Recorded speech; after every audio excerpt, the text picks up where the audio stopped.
Okay, so I thought that we would do a little bit of homemade scratchboard. Emily, do not rock the camera. Every time I start, it's one of these animals. Okay, so can y'all see what I'm doing? All right. So Scratchboard is a heavy-duty board, like a Bristol board or something like that, that they have coated with a surface. I'm thinking some kind of like a heavy paint. That don't matter. So if you've ever dealt with Scratchboard, it comes in. Y'all can Google it, and Pinterest or whatever. Look on there. But it comes in with a black surface, and then it's got a black coating on top, or it comes with a colored surface, different colors, and then it has a black coating on top. And basically the premise is that you scratch through the... Oh, Karen's trying to call me. Karen, you're going to have to wait, girl. I need to talk to you anyway. Hold on. Get that off there. Okay. You scratch through that surface to reveal what the layer that's underneath there. And so it's kind of like a reverse drawing, okay? Now, here's the thing about Scratchboard. You can look them up, and there are some unbelievable Scratchboard artists. This stuff will blow your mind. You have to think about this. It lends itself to lines, okay? So, as opposed to like painting, which is mainly blocks of color, the scratch art or Scratchboard is lines. So, think about lines. All kinds of wildlife, any kind of raccoon or anything with fur, birds, anything like that. It's a really good medium for art like that. Okay, so basically, here's what y'all do. Well, let me show you what we're doing. I just started this. Oh, you got something on it.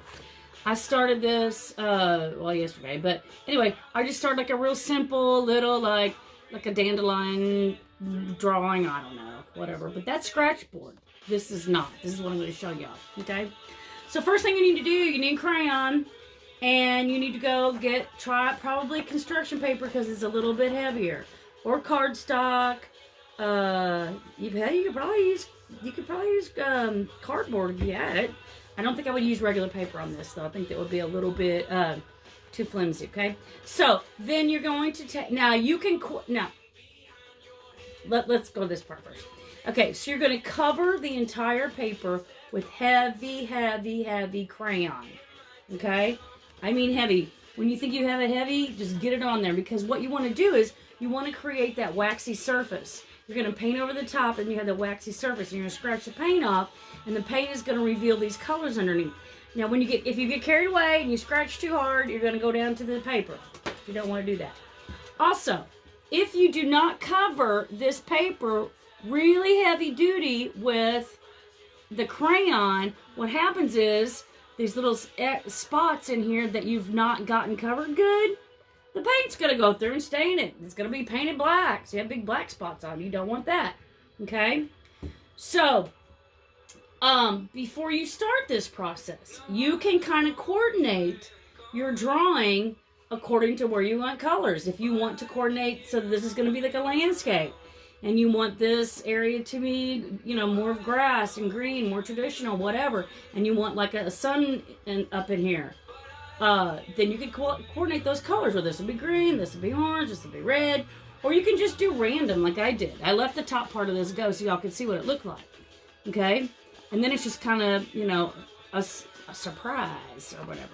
Now, what you need to do next, I'm getting ahead of myself. Okay, so once you get it all covered like this, then you're going to lay it down, and you can use any kind of, look how slopped up my paint is. You can use any kind of black paint. Now, tempera paint works the best, but I didn't have any tempera paint, so I'm just using just regular old apple barrel, acrylic, whatever you got, okay? So, but here is the thing. Here's the key. Y'all need to mix in a little bit of dish soap with it. Because the dish soap, I'm guessing, makes it stretch a little farther and makes it thin down, and also gives it kind of a slimy, more of an elasticity where it'll it'll scratch off there without like popping or flaking like sometimes paint will do. And so you just take your paint and throw in a little bit of soap in there. Just like, and there ain't no recipe for it. And then you just paint your paper. Super easy, just like that. There ain't nothing to it. Let that dry. I did put 2 coats on, okay? So you may have to be you can see it. You'll be able to see through it. There's a big lump right there. Okay. So I'm going to get that. Let that go. Oh, I got paint slopped on me and I don't have a rag around. I'll rub it on my pants. Okay. So anyway. Got it all done. You got it all ready to go. Now what are you going to scratch on there? Do not wing it. You cannot wing this. If you wing it, you will end up making another one, which is fine too. You can make a practice one. You could cut part of this off and just play around with it, which I suggest that you do. I have seen kids go to all this trouble, make a big old piece of paper with the crayons on there, cover it with this, and then they don't have a good idea, but they act like they got a good idea, but they ain't got a good idea. And then they'll end up just scratching something over here, and then they end up writing a couple of words over here, and then Susie loves Bobby, and I don't know, just dumb stuff that has nothing to do with anything. And it's just you have to plan this out. Some things you can wing, but this you plan out. So I would suggest you have a little thumbnail sketch. You draw out first, figure out what you want to do, and also always have something to look at. You know, pull something off the internet or look at something at your house or a still life or whatever. You need a frame of reference for what you're drawing, okay? Once you figure out what you're doing, and I did have something to look at for this, and so then you just start. I gotta figure out a way I can have y'all, you just scratch. And you will notice, you have to really pay close attention to the direction of your scratching, because as you scratch you will leave little tiny bits of that paint left behind, and it will pick up those marks across there. So if I want my direction of flow, like for this to be grass, I don't want to go across. Now there's a very, very expensive tool that they make. I don't know if y'all can afford it or not. It's called the toothpick.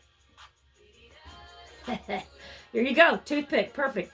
As you scratch through, but you don't want to scratch too deep, because then you're going to be getting into that bottom layer, which is just the paper and not the crayon anymore, okay? So you just kind of work your way through and scratch.